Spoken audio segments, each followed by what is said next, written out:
Hello everyone, this is Mr. Helmet Guy back with another video. Now today I want to talk to you guys again about the VNS, okay? Because I've talked to a few people and I was like, that have seizures on here. And I was like, have you considered the VNS? And they're like, well, maybe that might be the next step because I can't have surgery to remove the part of the brain that that produces the seizures. And that was the case for me. Okay. It was in an area where it just couldn't be removed. Okay. Yeah. So there are certain things to consider.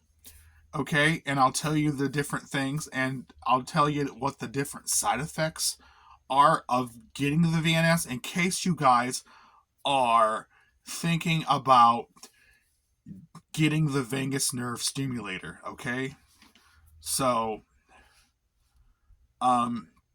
there are two incisions, generally when you get the VNS. One on the neck and one on the chest. Okay, now this one will probably go away after a while because they're only going to have to do the incision here once. But every time that they, replace the battery or replace the device or upgrade the device, they're going to have to reopen that incision. So every time I've gotten it done, it's gotten worse. It's like it's a bigger scar. Okay? Because they just cut the same area, to like get the device out, replace the battery, or replace the device. Okay? So the last few times that I've had the battery replaced, they've had an upgrade.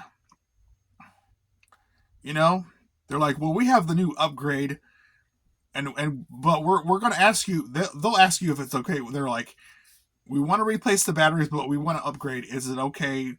And the cost is the same, and it's covered by your insurance. We want to put in the new upgrade. I'm like, yeah, sure. The actual last upgrade they did. The only thing is, every time they do the upgrade, the freaking device is bigger. The device was like this big, then this big, and now the device is like freaking, like, I can't even put my fingers around it, okay? It's about like that big.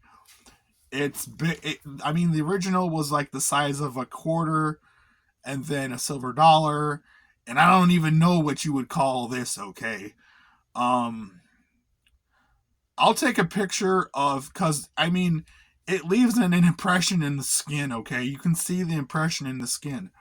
I'll actually take a picture of my chest and I'll put it up here in the corner. Okay. But yeah. Another thing is to consider is if you have a lovely singing voice, say goodbye to your lovely singing voice. Okay? Because of the fact that when it stimulates that nerve is actually really close to your larynx, your voice box. So every time it goes off, shoot, you could be like la la la la la la, and then you're like hoarse. You're like really really hoarse. Unless you're one of those, yeah, I'm the really raspy singer, like a raspy singer, you could do that. But if you want to sing the hymns and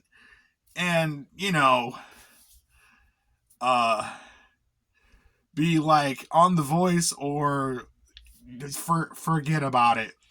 If you want to be on AGT, you better find a different talent than singing, because it's just not gonna work. Okay, guys, that is another thing to consider. All right. When they first turn on the device, it does hurt a little bit when they first turn it on. And a lot of people it's not like, oh, it didn't work. It's like a lot of people they just wimp out. Okay, I know some people, it's like, it worked for me, but I didn't care how much it hurt, because when they're adjusting it and ramping it up, it hurt, and I could have wimped out like everybody else that I know that has had it done. Okay, but they're like, it's too painful, so I had it out. Okay, I could see if maybe it wasn't working and maybe it wasn't doing its job and you were still having seizures and stuff like that. But if it's working, no pain, no gain, people. No pain, no gain. All right.